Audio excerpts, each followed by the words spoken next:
CNG पुरवठा विस्कळीत झाल्याचा मुंबई आणि ठाणेकरांना मोठा फटका बसलेला आहे।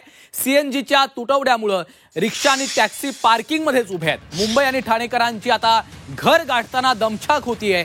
मुंबईकरांना रिक्षा टॅक्सी मिळत नाहीयेत, ओला उबरही मिळायला मोठ्या अडचणी येत आहेत। सीएनजी गॅस पुरवठा उद्या सुरळीत होणार आहे। मुंबईत सीएनजी पुरवठा विस्कळीत झाल्याचा मोठा फटका सामान्य मुंबईकर आणि ठाणेकरांना बसलेला आहे। मुंबईतल्या बहुतांश रिक्षा आणि टॅक्सी सीएनजीवर चालतात। सीएनजीच नसल्यामुळे शेकडो टॅक्सी आणि रिक्षा आज रस्त्यावर उतरल्याच नाहीयेत, पार्किंगमध्येच उभ्या दिसल्यात।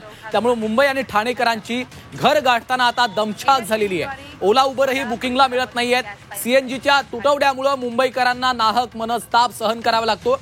गेल कंपनीची सीएनजी पुरवठा करणाऱ्या पाईपलाईनच्या दुरुस्तीचं काम अद्यापही पूर्ण झालं नाहीये। उद्या सकाळपर्यंत ते दुरुस्त होण्याची शक्यता वर्तवली जाते। त्यामुळे सीएनजी पुरवठा पूर्ववत होण्यास उद्याचा दिवस उजाडणार अशी माहिती आहे आणि याचा सीएनजी धारकांसह ओला उबेर चालकांना देखील मोठा फटका बसताना आपल्याला सध्या पाहायला मिळतोय। त्यामुळे घर गाठताना मुंबई असेल, नवी मुंबई, ठाणेकरांचा आता त्यांना मोठा मनस्ताप सहन करावा लागतोय। त्यांचे मोठे हाल होताना आपल्याला पाहायला मिळत आहेत।